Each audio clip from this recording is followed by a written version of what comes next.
Hello and Fakhar रागले to all of you. मैं हूँ फ़ख़र यूसुफ़ज़ई और आप देख रहे हैं डिबेट विद फ़ख़र। आज की डिबेट में बात करेंगे दो 2-3 बड़े इम्पोर्टेंट इश्यूज़ हैं जिस पे बात करनी। एक तो ये है कि इस वक़्त इज़राइल और फ़लस्तीन या फिर इज़राइल और हमास के दरमियान एक बड़ी जंग छिड़ी हुई है लास्ट 3 और 4 डेज़ से। काफ़ी सारा नुकसान हो चुका है। जो इंसानी ज़िंदगियाँ हैं, वो बहुत ज़्यादा ज़ाया हुई और अभी भी ये सिलसिला जारी है। अमेरिका अपने बयानात देता है, इंडिया अपने बयानात देता है, पाकिस्तान अपने बयानात देता है। लेकिन इसका सॉल्यूशन क्या है और ये रुकेगी कैसे या नहीं रुकेगी? क्योंकि बहुत सारे लोग कहते हैं कि हम इज़राइल को सपोर्ट करते हैं, हमास ने टेररिज़्म की है, इनोसेंट लोगों के ऊपर हमला और हुए हैं। इंडिया का स्टेटमेंट भी आया है कि we stand with Israel. Pakistan ने यस किया है, ना नो किया है। वो भी हम देखेंगे कि क्या हो रहा है, कि हम कहाँ पे स्टैंड करते हैं। और इसके साथ-साथ इस वक़्त आईसीसी का वर्ल्ड कप चल रहा है इंडिया में और वहाँ पर पाकिस्तान की एक कमेंटेटर भी है, प्रेज़ेंटर भी है, ज़ैनब अब्बास। उसको आईसीसी पैनल में वो थी और उसको एक्सपेल किया गया। तकरीबन 1 हफ़्ता उन्होंने गुज़ारा जब से वर्ल्ड कप स्टार्ट हुआ। वो क्या स्टोरी है, क्या हुआ और क्या नहीं, इस हवाले से हमारी बातचीत होगी। बात करने के लिए हमें जॉइन कर रहे हैं 2 पैनलिस्ट, हमें जॉइन कर रहे हैं फ्रॉम इंडिया। नाज़िया इलाही खान साहिबा हमें जॉइन कर रही है। She is a lawyer and analyst from India. Thank you very much for joining my show. And from Pakistan senior journalist Hamza अमीर इज़ जॉइनिंग अस। और यकीनन आपने उनको भी देखा हुआ है, अपना यूट्यूब चैनल भी है। इसके साथ-साथ मुख्तलिफ जो इंटरनेशनल मीडिया है, वहाँ पे भी नज़र आते हैं। तो हमज़ा साहब, thank you very much for joining my show as well. Start करेंगे यकीनन बॉर्डर के उस पार से। हमज़ा साहब, नाज़िया इलाही खान साहिबा हमारे साथ है। नाज़िया, एक तो ये बताइएगा कि गज़ा के अंदर जो कुछ हमने देखा, इससे पहले भी इस किस्म के वाक़यात हुए, लेकिन ये जो एक लार्ज स्केल पे जो कुछ हमें देखने को मिला, बहुत सारे लोगों ने कंडेम किया है कि यार हमास को इस तरह नहीं करना चाहिए। What is your opinion about this issue के क्या होना चाहिए? एक तो इसका सॉल्यूशन और दूसरा ये है कि इस तरह के अटैक से आम लोग, बच्चे, ख़वातीन, बूढ़े और चलें फ़ौज का काम है लड़ना, अगर फ़ौज लड़ती है। और मैं एक स्टेटमेंट सुन रहा था बीबीसी के साथ इंटरव्यू देते हुए, जो फ़लस्तीन के इस वक़्त के एम्बेसडर थे यूके में, उन्होंने कहा कि हम हमास को रिप्रेजेंट या हमास हमें रिप्रेजेंट नहीं करता। आपका टेक चाहूँगा इस चीज़ के ऊपर। आपने फ़लस्तीन के प्रेसिडेंट के बारे में बात कही है, तो अभी 1 घंटे पहले फ़लस्तीन के प्रेसिडेंट ने मर्सी माँगी है यूएन से इज़राइल को स्टॉप करने के लिए, इज़राइल को रोकने के लिए। देखिए, बात एकदम क्लियर है, साफ और शफ़ाफ है। अब हमास ने छेड़ा है, तो इज़राइल को छोड़ना नहीं चाहिए और मैं तो आपके चैनल के माध्यम से ये कहूँगी कि ठोको जितना ठोकना है। इनकी इनकी नानी याद दिलाओ फ़लस्तीन और हमास की कि ये पूरी ज़िंदगी याद रखें कि इस तरह के आतंकवादी और इस तरह की अश्लीलता कोई भी देश अब बर्दाश्त करने के मूड में बिल्कुल भी नहीं है। ज़ाहिर-सी जी। बात है कि हमारे भारत के प्रधानमंत्री श्री नरेंद्र दामोदर दास मोदी जी ने साफ और शफ़ाफ लफ्ज़ों में कई बार कहा है कि हम हर उस देश के खिलाफ हैं जो टेररिस्ट ऑर्गेनाइज़ेशन या टेररिस्टों को रोटी या बोटी देता है और इसी चीज़ को देखते हुए वो इज़राइल के साथ खड़े हुए और भारत का हर एक नागरिक जो भारत की प्रथा, भूमि, संस्कार से बहुत मोहब्बत करता है, वो भी भारत के प्रधानमंत्री के साथ खड़ा है। अब बात आती है कि 7 अक्टूबर को इज़राइल अपनी धार्मिक परंपरा और धार्मिक पर्व मना रहा था। सारे लोग उस पर्व और फेस्टिवल को मनाने में काफ़ी उत्साहित थे और एक इमोशन था उनका। अब ऐसे में हमास ने आकर के 5000 रॉकेट के साथ आक्रमण कर दिया। अल्लाह हू अकबर के नारों पर लड़कियों के बलात्कार किए गए। अल्लाह हू अकबर के नारे पर पीरियड्स में हुई लड़कियों को भी नंगा न्यूड परेड कराया गया। अल्लाह हू अकबर के नारे पर छोटे-छोटे बच्चों का सर तन से जुदा किया गया। अल्लाह हू अकबर के नारे पर मरी हुई न्यूड लड़कियों के मुँह पर थूका गया, टाँगें काटी गईं और बच्चों को पिंजरों में भेड़-बकरियों की तरह कैद किया गया। तो अब ऐसे कंडीशन में जो अश्लीलता वाली हरकत अल्लाह हू अकबर के नारे पर की गई है, उसका जवाब ईंट का पत्थर से देना बहुत ज़रूरी है। अब आती है बात कि कंडीशन अगर पलट कर देखा जाए तो सीरिया की क्या है, लीबिया की क्या है, अफ़गानिस्तान की क्या है, पाकिस्तान की क्या है, सब फाका कशी पर है। सब फाका कशी पर है, सबकी हालत बद से बदतर है, लेकिन जुबान बड़ी तेज है। अभी 1.5 घंटे पहले यूएई ने भी कह दिया है भाई कि हम तो इसराइल के साथ खड़े हैं, अमेरिका ने कह दिया, फ्रांस ने कह दिया, ब्रिटिश ने कह दिया, सबने कह दिया कि हम इसराइल के साथ खड़े हैं। देखिए, मुसलमानों का फ्यूचर जो है ना, या तो भूखमरी से खत्म होगा और या तो जिहाद के नाम पर ये मरेंगे, इसके अलावा इनका कोई फ्यूचर अब बचा नहीं है, क्योंकि जिस तरह की जिहादी ऑलराइट, एक्टिविटीज से बाज नहीं आ रहे हैं, इनका कंडीशन बद से बदतर होने वाला है। राइट। हमजा साहब, यकीनन आप भी बहुत सारे इश्यूज़ को कवर करते हैं, नेशनल, इंटरनेशनल, मुख्तलिफ़ किस्म के।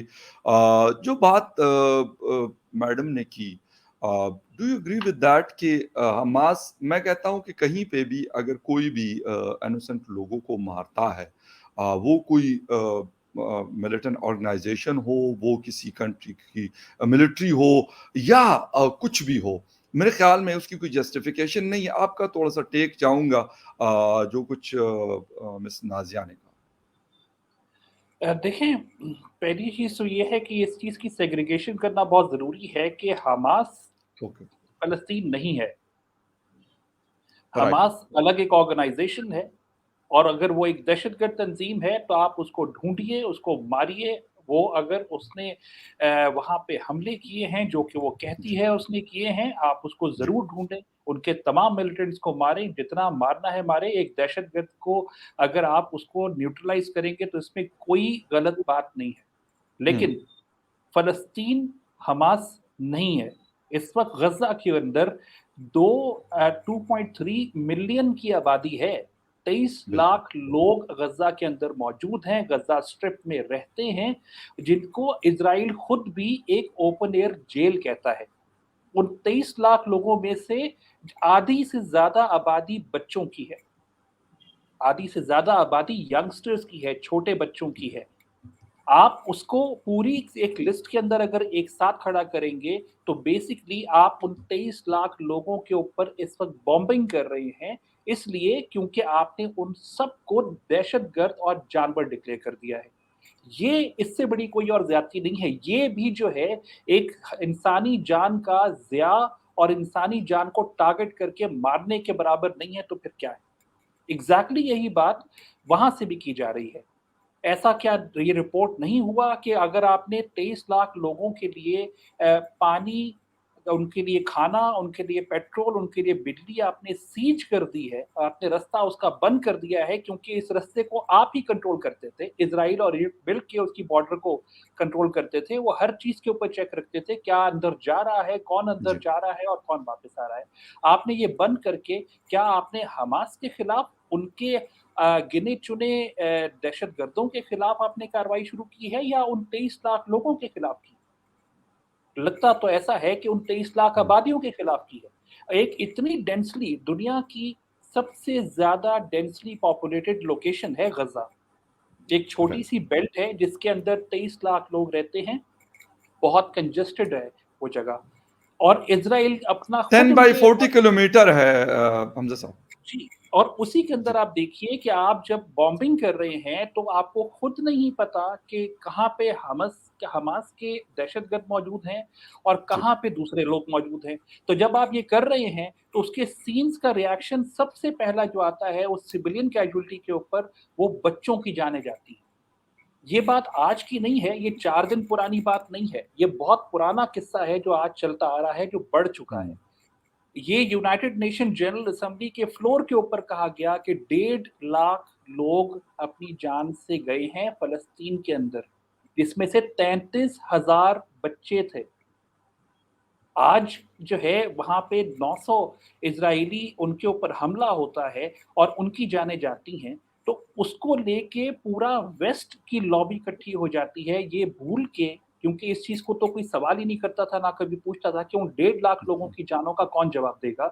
उन 33,000 बच्चों की जानों का कौन जवाब देगा? और आप जब किसी के ऊपर इस तरीके से अपना जबर डालते रहेंगे, तो क्या ऑप्शन अगले के पास रह जाता है? फ़खर आप और मैं अच्छे से जानते हैं, हमने ये क्या अफ़गानिस्तान में नहीं देखा? क्या हमने ये बिल्कुल, ट्राइबल बेल्ट में अपने नहीं देखा कि आपने जी, उनके खिलाफ जब कार्रवाइयाँ की और उसी के कोलैटरल डैमेज के अंदर जो लोग जिनके ख़ानदान के ख़ानदान जान से गए, उन्होंने क्या जवाब दिया आगे से?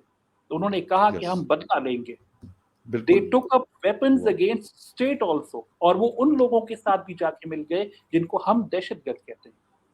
यही सबसे बड़ा अलमिया है आज का, कि आज वो हुँ, वेस्ट जो रशिया यूक्रेन वॉर के अंदर जो है वो रशिया को इन्वेडर कहता है और कहता है वहां पे बिल्कुल। इंसानी जानों का ज़िया हो रहा है, वो आज उसको 2 दिन नहीं लगे कि रशिया के डिक्लेरेशन ऑफ वॉर के पीछे आके खड़ा हो गया और अपने पूरे असलहे और पूरा सब कुछ देना शुरू कर दिया। 4 दिन से हम क्या देख रहे हैं, कितने रॉकेट्स फायर होते हैं, और उसके बाद बॉर्डर के ऊपर आप डिप्लॉयमेंट देखें कितनी है।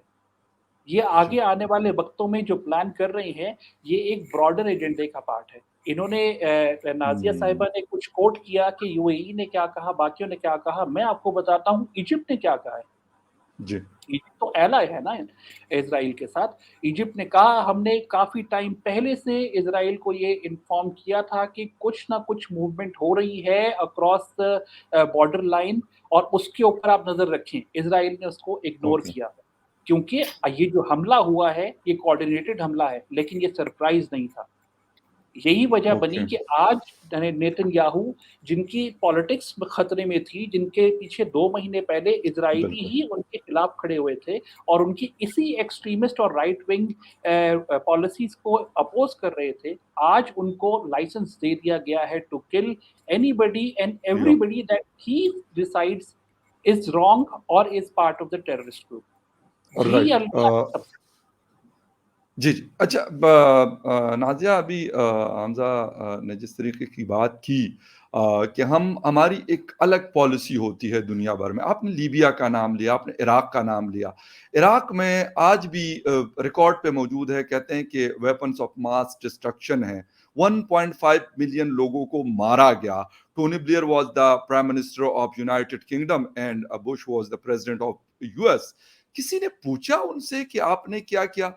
मैंने कहा कि शुरू में मैंने कहा कि इनोसेंट लोगों को मारना, वो इज़राइल के हों, वो फ़लस्तीन के हों, वो अफ़गानिस्तान के हों, वो लीबिया के हों, इराक के हों, पाकिस्तान के हों, इंडिया के हों, अमेरिका के हों या किसी और कंट्री के हों, नॉट अलाउड। लेकिन क्या कभी दुनिया ने इस हवाले से सोचा? जो हमज़ा अमीर साहब ने कहा कि 1 डेढ़ लाख लोग मारे गए जिसमें 33,000 बच्चे थे। कभी हमने इस हवाले से सोचा? अभी अमेरिकन जो शिप कैरियर है वो भी पहुंच गए इलाके में कि पता नहीं क्या करना चाह रहे हैं कि गजा जो 10/40 है और जिनके पास रॉकेट्स के अलावा वो भी हमास जो ईरान सपोर्टेड या कतर सपोर्टेड है उनको जाके क्यों नहीं कहा जाता और हमास के लोगों को क्यों टारगेट नहीं किया जाता जिसको फलस्तीन के लोग कहते हैं और उनकी एम्बेसी कहती है कि हम ओन नहीं करते इनको। तो फिर उन लोगों को मारने की क्या तुक बनती? नहीं, नहीं, कानूनी एतबार से और जितनी केसेस मैं the honourable supreme court of India में देखती हूँ, उस एतबार से तो मैंने बहुत सोचा है, बहुत समझा है। सोचा तो ये भी कि अजमल कसब आया क्यों और हमारे भारत के हज़ारों लोगों को मौत के घाट उतार कर ना जाने कितनी बहू-बेटियों को विधवा और कितने बच्चों को अनाथ करके चला गया। सोचा तो ये भी कि याकूब मेमन जैसे लोगों के जनाज़े पे मुसलमान खड़े होकर के भारत के क्या बताना चाहते हैं कि वो टेररिस्ट के साथ है। सोचा तो ये भी कि हाफिज सईद की सिक्योरिटी बढ़ाने के लिए पाकिस्तान की सरकार के पास इतना पैसा कहाँ से आ जाता है। सोचा तो ये भी कि हालिया में यूएन और लंदन का दौरा करते वक़्त काकर साहब ने जो पाकिस्तान के केयरटेकर प्राइम मिनिस्टर हैं, उन्होंने 22 करोड़ रुपए ऐसे फूँक दिया और ये आपके पाकिस्तान में जो अवाम है वो अभी भी भूखी और नंगी है। सोचा तो ये भी कि आफ्ताब ने किस किस बेहुरमती से श्रद्धा की बोटियाँ कर दी और फ्रिज में बोटियों को रखा 3 महीने तक। सोचा तो ये भी कि इतने सारे लव जिहाद कैसे होते हैं और सोचा तो ये भी कि पाकिस्तान की तमाम लड़कियाँ विराट कोहली और यहाँ के प्लेयर्स के साथ शादी करने के लिए और लव जिहाद करने के लिए क्यों उतावली हो रही है। सोचा तो ये भी कि खालिद महमूद अब्बासी ने ये क्यों कहा कि we will do the same to Kashmir as Hamas has done to Israel.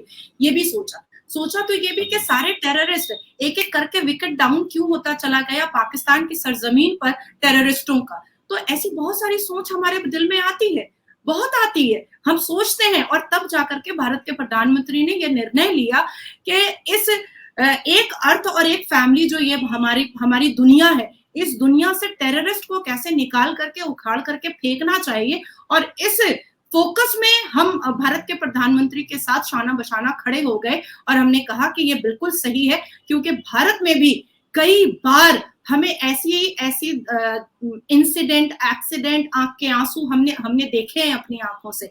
तो सोचा तो हमने बहुत, और केसेस भी बहुत सारे देखे। अब बात आती है कि एक ऐसे देश के लोग हैं जो हमास और फलस्तीन के बारे में बात कर रहे हैं, जिनके यहाँ ही उसामा बिन लादेन 5 साल रोटी और बोटी खा रहा था, और सरकार उनके ऊपर, उनके नाती नवासों पर पैसा खर्च कर रही थी।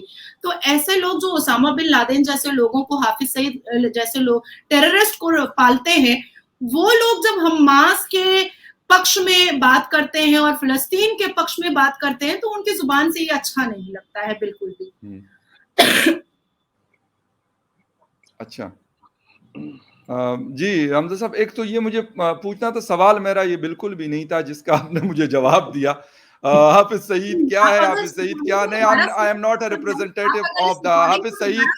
सुने, लिसन टू मी मैडम, आप सुन ले, आपने बात कर ली है, आपने पूरा जिसे कहते हैं, आपने पूरा भाषण दे दिया, आपने भाषण दे दिया। My question was totally different from that कि नरेंद्र मोदी साहब ने क्या कहा है और याकूब के जनाजे में कितने लोग थे, कितने नहीं थे। I don't care about that.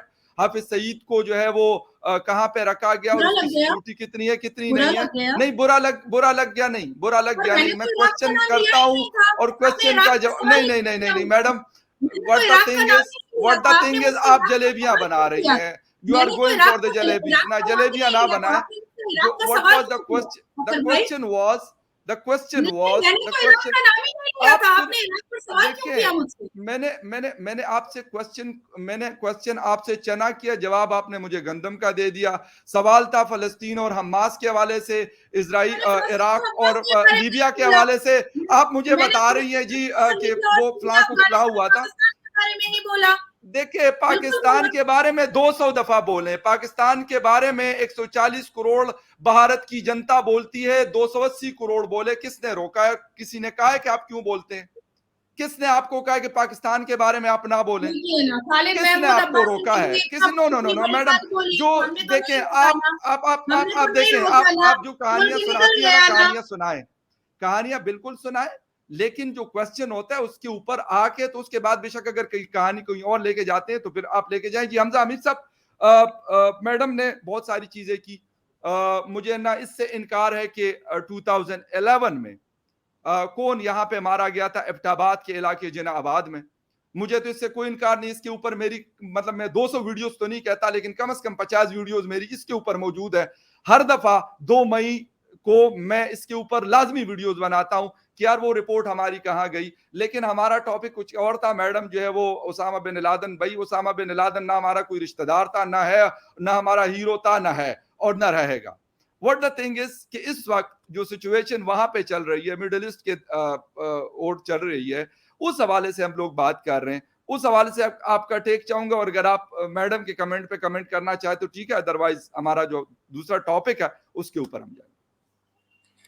देखिए, उनके कमेंट के ऊपर मुझे कुछ भी नहीं कहना। उनकी सारी बात इतनी वेवर्ड है कि उसको रिस्पॉन्ड करने की जरूरत ही कोई नहीं है, और सेल्फ एक्सपोज है। एनीवे, ये ऑब्सेशन है माजरत के साथ। ये self, I am sorry, I am not, मैं आपको रिस्पॉन्ड नहीं कर रहा हूँ, मैं टॉपिक के ऊपर बात कर रहा हूँ। देखिए, बात ये है कि जो भी नहीं कर सकते हैं। मैंने आपको कुछ भी नहीं कहा, आपने मुझे हिट किया। आई एम सॉरी, मैं again I am coming back to the topic, जो टॉपिक ऑफ डिस्कशन है, जो Israel, legal action. Fine, please go ahead.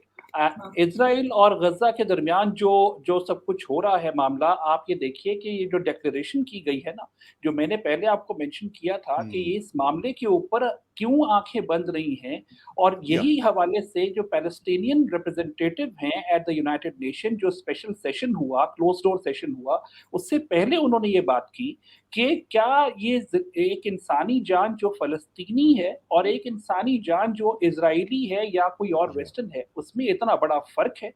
क्या ये ऐसा हकीकत नहीं है कि फलस्तीन के अंदर जो मामला चल रहा है ये पिछले 50 साल से भी ज्यादा पुराना है? ऐसा है? क्या ये हकीकत नहीं है कि सिस्टमैटिकली जो है वो फलस्तीन की टेरिटरी को किस तरीके से इतनी बड़ी से इतना सा छोड़ दिया गया है? क्या वजह है कि गजा स्ट्रिप और वेस्ट बैंक के जो नाम रखे गए हैं, ये इतने सालों के बाद क्यों रखे गए? क्योंकि ये पहले फलस्तीन की टेरिटरी थी। तो फिर अब ऐसा क्या हुआ कि अब जब इज़राइल के ऊपर एक उनके हिसाब से उनके लिए एक बहुत बड़ा सरप्राइज़ अटैक होता है, तो कहा जाता है कि इज़राइल के पास राइट है अपने आप को और अपनी टेरिटरी को डिफेंड करने का। राइट। हकीकत सर कुछ और है। हकीकत ये है कि वो टेरिटरी कभी भी इज़राइल की नहीं थी। वो हुँ, कभी भी इज़राइल की नहीं थी, नंबर 1। नंबर 2, आयरन डोम लगा हुआ है, बॉर्डर के ऊपर फेंसेस लगे हुए हैं। हमारे यस, यहाँ के ऊपर एक ड्रोन भी उड़ता है, एक कबूतर भी उड़ता है, तो हम मार के गिरा देते हैं उसको। उनके पास ग्राउंड से इतने बड़ा असॉल्ट आया, उनके पास ग्लाइड करते हुए, मतलब ये मज़ाक बिल्कुल है ग्लाइड्स। कि ग्लाइड करते हुए लोग आ गए और इनको दिखे नहीं, इनकी बॉर्डर सिक्योरिटी को नहीं दिखे। इनके पास सी साइड से 2 बॉर्डर के ऊपर, 2 बॉर्डर चेकपोस्ट के ऊपर हमला हो जाता है और इनको नहीं पता चलता। 6:30 बजे हमला होता है और 12 बजे तक वो लोग वहाँ पे 9 टाउन्स को ऑक्यूपाई कर लेते हैं। इनको नहीं हुँ, पता चलता। रीज़न इसका सिर्फ़ बड़ा सिंपल दिखता है, क्योंकि हम इज़राइल की बात कर रहे हैं। हम किसी और की बात नहीं कर रहे, हम पाकिस्तान-अफ़गानिस्तान बॉर्डर की बात नहीं कर रहे हैं। इज़राइल के या पास दुनिया का मोस्ट सोफिस्टिकेटेड सर्वेलेंस सॉफ्टवेयर्स और उनके पास उनकी इक्विपमेंट्स बिल्कुल, मौजूद हैं, जो वो क्लेम करते हैं कि उनके पास है। और यही बिल्कुल। वजह है कि वहाँ के लोग बहुत तसल्ली से बैठे होते हैं। लोग वहाँ के हैरान हो गए कि ये कैसे हो गया। लेकिन आप ये देखिए कि कितनी जल्दी फैसले लिए गए। 6:30 बजे हमला होता है, 12 हुँ, बजे तक वो हमला चलता है, 2 बजे नेतन्याहू सामने आके बगैर अप्रूवल के, माइंड यू, बगैर अप्रूवल के, बगैर कैबिनेट के, बगैर किसी मीटिंग के, किसी पार्लियामेंट से अप्रूवल लिए बगैर वो अपीयर होते हैं पब्लिक के सामने और कहते हैं इज़राइल इज़ हुँ, in a state of war and we will turn Gaza into rubble. Rubble में बदल देंगे। उन्होंने जी, कल की जो उनकी स्टेटमेंट है उसमें उन्होंने कहा कि we will make Gaza look like remains of a disaster. Disaster में होता क्या है? ऑलराइट, डिज़ास्टर में डेवास्टेशन होती है, वाइड स्प्रेड होती है, उसमें इंसान, जानी, मर्द, मुसलमान, गैर मुसलमान की कोई तफ़रीक नहीं होती है। डिज़ास्टर तो यस, सबको लेके डूबता है। इस वक़्त जो किया जा रहा है, वो एग्ज़ैक्टली वो किया जा रहा है। अगर उनकी ज़िंदगी इम्पोर्टेंट है और वहाँ के लोग अगर अपनी जानों को लेके अफ़सोस में हैं, उनकी जानों का जो सिविलियंस गए हैं, उनका हमें भी अफ़सोस है। लेकिन इसका मतलब ये हरगिज़ नहीं है कि आप वहाँ की 900 जानों के पीछे 23 लाख की आबादी को टारगेट करें एंड ब्रॉडली आप फ़लस्तीन को पूरी एक लिस्ट में खड़ा करें। ये उससे ज़्यादा बड़ी कैटास्ट्रॉफ़ी होगी, ये जेनोसाइड होगा, ये क्लियर वायलेशन होगी, चाहे वो यूनाइटेड नेशन हो, चाहे कोई और हो। इस वक़्त कोई भी जो है वो इज़राइल के सामने किसी भी लिहाज़ से कोई मैटर नहीं कर रहा। और ये वेस्ट ओके, जो आज ज़िंदा हुआ है, एकदम से एक on Sunday morning, Saturday morning उनको पता चला, ओह! ये तो बहुत बड़ा मसला हो गया है। यही वेस्ट है जिनकी आँखें फ़लस्तीन के मामले के ऊपर बंद रही हैं। यही मसला है सही, कि ऐसी बहुत सारी आवाज़ें हैं फ़खर, जो ये कहते रहे हैं कि जैसे कश्मीर के हवाले से बात होती है, अगेन आई एम सॉरी, मुझे कश्मीर नहीं मेंशन करना चाहिए क्योंकि वो उनको फ्लेयर करेगा, बट ये जो कहा जाता है ना कि हम फ़लस्तीन का चूरन बेचते रहते हैं और इसको छोड़ दें पीछे, अब नॉर्मलाइज़ कर दें बातचीत। आपके सामने आज उसकी हकीकत आ रही है कि ये मामला ऐसा नहीं है। अगर ये सस्टेन हुआ है, ये पेंडिंग है, तो इसकी कोई वजह है, इसकी हुँ, सिग्निफिकेंस है। और ये राइट, लड़ाई खाली गज़ा और गज़ा तक महदूद नहीं रहेगी, ये लेबनान तक बढ़ चुकी है, ये इससे आगे बढ़ेगी और इसका रिएक्शन भी उतना ही सख्त आएगा and you will not be able to blame the people of Palestine for siding with the extremist, क्योंकि इस वक़्त उनके पास और कोई ऑप्शन आप छोड़ नहीं रहे हैं। राइट। अच्छा मिस नाज़िया एक चीज़ तो ये है कि इज़राइल की टेक्नोलॉजीज़ के हवाले से हम भी पढ़ते रहते हैं, हमारा तो आना-जाना ख़ैर नहीं है वैसे भी। अ, हमारे पासपोर्टों पे लिखा हुआ और हमें अगर वो हालात नॉर्मल भी हो जाएँगे तो इतना आसान नहीं है इज़राइल जाना एज़ ए पाकिस्तानी।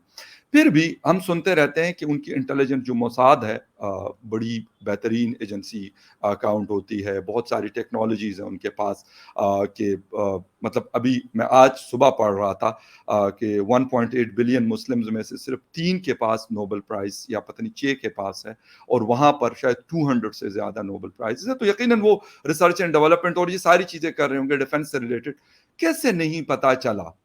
अगर कोई चीज़ होती है कश्मीर हमारा टॉपिक नहीं है लेकिन अगर कश्मीर के अंदर कोई होता है तो यकीनन हिंदुस्तान की इंटेलिजेंस एजेंसी कहती है कि यार हमने ये वाली खबर दी थी कि इससे रिलेटेड कुछ चीज़ हो सकती है। यकीनन वो अपने इदारों को बताती है, लोकल पुलिस को बताती है या जो भी इदारे हैं उनको इन्फॉर्म करती है कि भई ऐसा होता है। पाकिस्तान की आईएसआई है, हम कहते हैं जो भी है, लेकिन कुछ हमलों के हवाले से वो इन्फॉर्म करती है कि यार इस तरह का बड़ा अटैक हो सकता है, कैसे रोकना है ये बाकी इदारों का काम। तो ये तो इतना बड़ा कि पैराग्लाइडर्स वहां पे आके उतर रहे हैं और मतलब 3-4 अतराफ से ये सारा कुछ हो रहा है, इसकी कैसे कानो कान खबर नहीं हुई? कहीं ना कहीं तो इसकी प्लानिंग हुई होगी ना, फलस्तीन में हुई, तेहरान में हुई, या दोहा में हुई, या कहीं पर भी।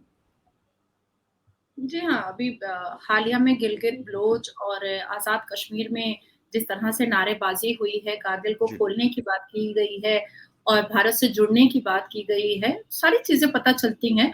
और रही बात कि इज़राइल वाक़ई में डिफेंस के मामले में इज़राइल इस दुनिया में बहुत ऊँचा मुक़ाम रखता है।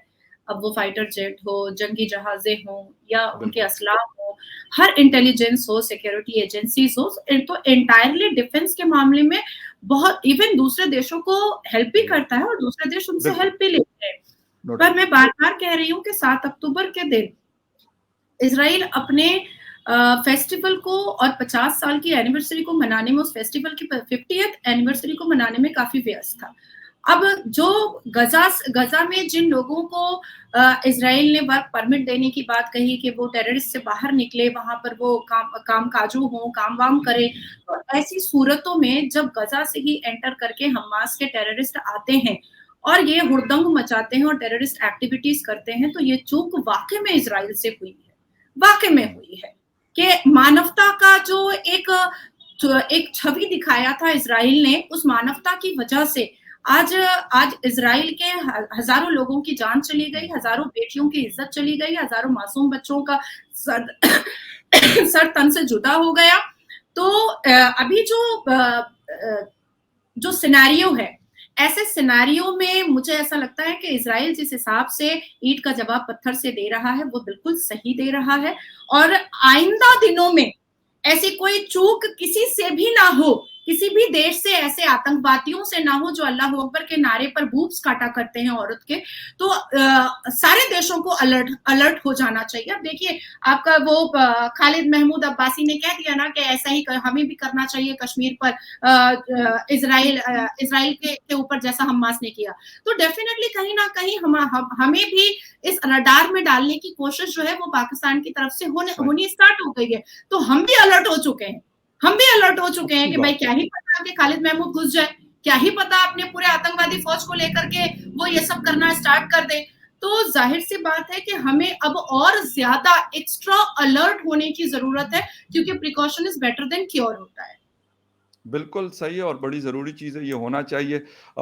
लास्ट में थोड़ी-सी बात करेंगे। एक तो पाकिस्तान के स्टैंड की हमज़ा साहब आपसे वो पूछूँगा कि पाकिस्तान कहाँ पे स्टैंड करता है, और दूसरी ये है कि फिर ज़ैनब अब्बास वाला इश्यू हुआ है, तो उस पे शॉर्ट सा कमेंट्स लेंगे और फिर वाइंड अप करेंगे। लेकिन सबसे पहले आपका पाकिस्तान का स्टैंड कहाँ पे है? ठीक है, पाकिस्तान फ़लस्तीन की भी बात करता है, कश्मीर की भी हमने सुनी, और भी बहुत सारी जगहों की बातें हमने पाकिस्तान में सुनी है। लेकिन एक्चुअल इस वक़्त कहाँ पे होना चाहिए, और इसका क्या पाकिस्तान कुछ कर भी सकता है, या वैसे ही मतलब हवाई फायरिंग हमारे यहाँ कहा जाता है, पाकिस्तान में तो ये बात बड़ी मशहूर है कि हवाई फायरिंग की जाती है। आपकी सरकार ने तो प्रेस रिलीज़ निकाला है, हमास के फ़ेवर में। अच्छा, अच्छा, हाँ, वो प्रेस मैं रिलीज़ ज़रा मेरे पास है। ये मैं पाकिस्तान का प्रेस रिलीज़ मेरे पास है।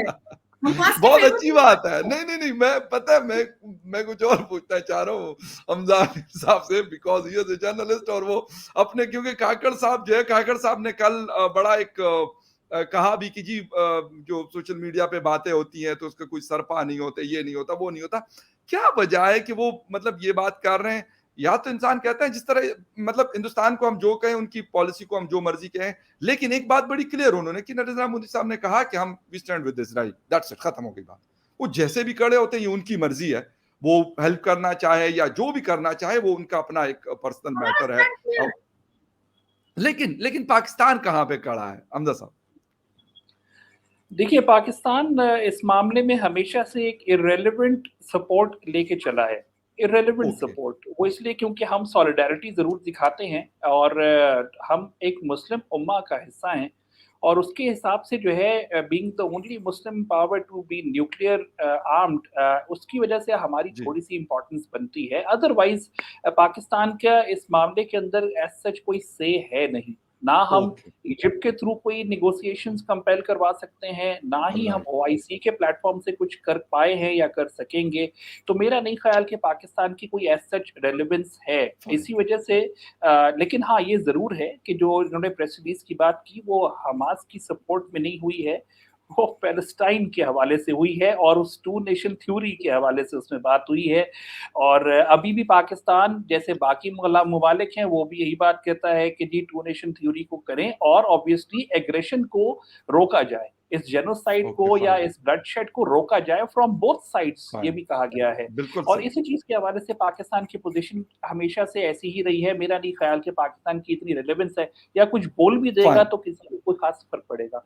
एज़ फ़ार एज़ सही, वो हाँ, बिल्कुल ज़ैनब एक अब्बास वीक का जी, जी, प्लीज़, जी। Please, please.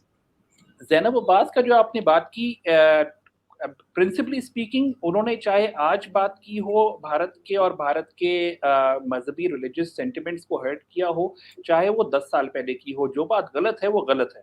ना बिल्कुल उनको ये ठीक, बात अगर आज की है तो आज भी करेंगी तो भी गलत होगा, अगर 10 साल पहले भी की थी तो भी गलत थी। लेकिन एक सवाल ज़रूर है कि वो आईसीसी की तरफ से आई थी। और बिल्कुल, आईसीसी के जो पैनलिस्ट आ रहे होते हैं, इनकी डिटेल भी पहले बीसीसीआई के साथ शेयर की जाती है कि वर्ल्ड कप में कौन-कौन आएगा। क्या उस बिल्कुल, वक़्त जो है ये सब कुछ चेक किया गया था या नहीं किया गया था? क्या बीसीसीआई ने उस वक़्त क्या आईसीसी से इस तरह के कंसर्न रेज़ किए थे? अगर राइट, किए थे तो राइट, उनको दिखाना चाहिए और उसके बाद भी अगर उनको आने दिया गया, तो ज़रूर सवाल बनता है कि उनको भेजा ही क्यों गया? लेकिन अगर ऐसी चीज़ जो है वो वहाँ पे एक लॉयर उठ के उनका पूरा शिजरा-ए-नसब खोल के उनके खिलाफ एक चीज़ उठा के उस पे केस बनाता है, तो ज़ाहिर-सी बात है वो भी भारत जैसी जगह के ऊपर जहाँ पे अ, इस तरह के कंसर्न्स बन जाते हैं, कब कहाँ बन जाएँ ये नहीं पता चलता। ऐसी चीज़ को लेके जो है उनके लिए मुनासिब यही था कि वो वहाँ से आ जाएँ वापस और एग्ज़ैक्टली उन्होंने वही किया। तो मेरा ख़्याल है कि उनको हमें कोई डिफेंड नहीं कर सकता क्योंकि जो उन्होंने जिस चीज़ को पॉइंट आउट किया गया है वो मैंने देखी है और वो मुझे भी मुनासिब हुँ, नहीं लगी, चाहे वो कोई भी मज़हब हो। आप उसके बिल्कुल किसी के सही, भी मज़हब और रिलिजियस फॉलोइंग को इस तरह बिल्कुल से ठीक है। रिडिक्यूल नहीं कर सकते। बिल्कुल, इसमें कोई डाउट नहीं है मिस क्योंकि आप खुद लॉयर हैं और एक लॉयर ने ही ये पिटीशन दायर किया था उनके खिलाफ और उसके बाद फिर केस तो बना या नहीं बना लेकिन उन्होंने जिस तरह हमज़ा साहब ने भी कहा और मैंने भी उनके हवाले से पढ़ा है, वैसे उन्होंने किसी से बात नहीं की। आईसीसी की ऑफ़िशियल स्टेटमेंट आई है कि जी वो यहाँ से जा चुकी है और कल तो ख़ैर वो दुबई में थी, अब पता नहीं पाकिस्तान आना है नहीं, या कहीं उन्होंने और जाना है। जी, ऐसी 3-4 ट्वीट्स उन्होंने की है जो बहुत ही अभद्र भाषा से किया है और ओके, अपमानजनक किया है। किसी के भी देवी-देवताओं को, किसी के भी धर्म को आप इस तरीके से बिल्कुल सही, अपमानित नहीं कर सकते हैं। दूसरी एग्री, बात है कि बहुत अच्छा केंद्र की सरकार ने किया कि उनको डिपोर्ट करा दिया और वो भी अपना लोटा-कंबल उठा करके वो निकलने के लिए वो एकदम खड़े हो गई। बहुत खूबसूरत जी, बात है, पर अगर ये पीआईएल पब्लिक इंटरेस्ट लिटिगेशन अगर मैंने फाइल किया होता, तो मैं कभी भी उनको डिपोर्ट कराने का प्रेयर नहीं डालती, बल्कि उनको तिहाड़ में सड़ाने का प्रेयर डालती। सही, पूरी ज़िंदगी भारत के जेल में उनको सड़ाने का प्रेयर डालती क्योंकि अगर किसी के भी देवी-देवताओं को या किसी के भी पैगंबर और प्रोफेट को या किसी की भी गॉडेस को आप इतने अभद्र भाषा से, इतने इंसल्टिंग भाषा से अगर आप अपमान करते हैं, तो उसकी सज़ा डिपोर्ट नहीं होनी चाहिए, बल्कि उसकी सज़ा पूरी ज़िंदगी ताउम्र जेल होनी चाहिए। पर मुझे ऐसा लगता है कि जो भी केंद्र की सरकार ने किया, मुझे खुशी है कि भारत के सभी लोगों को इस चीज़ को लेकर के बहुत खुशी हुई है और बहरहाल उन्होंने अभी भी अपने इस बदतमीज़ी की माफ़ी तो नहीं माँगी है। चलें सही है अगर वो माफ़ी माँगती है, ये उनका अपना एक मसला है, इसमें मैं और हमज़ा अमीर साहब कुछ कह नहीं सकते क्योंकि ज़ैनब अब्बास अगर उसने कोई इस किस्म की तो मेरे ख़्याल में गलत को गलत कहना, हमज़ा साहब ने भी कहा और मैं भी कहता हूँ, हम जो मर्ज़ी बात कर लें, एक-दूसरे को कुछ कह दें, वैसे तो पर्सनल अटैक भी नहीं होने चाहिए बट कर भी लें तो चलें फिर हो सकता है कि उसका कुछ ना कुछ वो रिवॉर्ड हो जाए बट अगर किसी का रिलिजन है उनके जो देवता हो या पैगंबर हो या जो भी है, मेरे ख़्याल में किसी को भी राइट नहीं है, वो ना फ़खर यूसुफ़ज़ई को राइट है, ना नाज़िया इलाही ख़ान साहिबा को है, ना हमज़ा अमीर साहब को है कि वो उसको वो डिग्रेड करे, मलाइन करे बिल्कुल नहीं करना चाहिए और ऐसे लोगों को तो ज़्यादा एहतियात बरतनी चाहिए। बाकी रही उनकी जेल में सड़ने की बात, तो शायद ये बात उनको पहुँच चुकी होगी जो आप कर रही हैं। हो सकता है उनके दिल में हो या आपने कहीं ऐसी बात की हो उन्होंने कहा कि यार इससे बेहतर है कि यहाँ से निकला जाए और वापस चला जाए। हालाँकि वो क्रिकेट के हवाले से एक अच्छा सॉफ्ट इमेज पाकिस्तान का बन रहा था और हमें खुशी थी कि एक अच्छी प्रेज़ेंटर या कमेंटेटर हुआ करती थी आईसीसी जी, को रिप्रेज़ेंट बाबर-ए-आज़म आईसीसी। का काफ़ी भव्य और भगवा स्वागत हुआ था हमारे नो डाउट, हैदराबाद बिल्कुल में। सही है। ज़बरदस्त इस्तकबाल हुआ और बिलीव मी कि पाकिस्तान में लोगों ने बहुत एप्रिशिएट किया कि बहुत ज़्यादा लोगों ने उनको एयरपोर्ट पे ऐसा ज़बरदस्त किस्म का इस्तकबाल हुआ कि हैरान-कुन था और यकीनन हम उसको एप्रिशिएट करते हैं। हम ये कभी नहीं करेंगे कि उसमें कंजूसी करेंगे कि अगर वहाँ पे बहुत अच्छे तरीके से उनको रिसीव किया, हम कहें नहीं, नहीं यार मज़ा नहीं आया हमें कुछ क्योंकि पता नहीं है। तो बिल्कुल ये बात करनी चाहिए। हमज़ा अमीर साहब बहुत शुक्रिया आपके टाइम का भी एंड नाज़िया इलाही खान साहिबा आपका भी बहुत शुक्रिया। और बाकी शो में छोटी-मोटी बात नोक-झोंक जो है that is the part of the media चलता रहता है। हम कन्फ्रंटेशंस। कोई पर्सनल किसी एक-दूसरे के साथ कभी तीनों लोग जो हैं आपस में हमारी बातचीत या कोई और चीज़ वो शो के दौरान जो होती है वो वहीं पे रह जाती है। इसके अलावा कुछ नहीं होता। तो उसके लिए मैं सिर्फ़ ये अर्ज़ करना चाह रहा था। Thank you very much for joining all of you show join करने का और आपसे फिर मुलाकात होती है किसी और डिबेट में मिलेंगे। तब तक के लिए टेक केयर एंड बाय। जय Siya Ram. Thank you, thank you.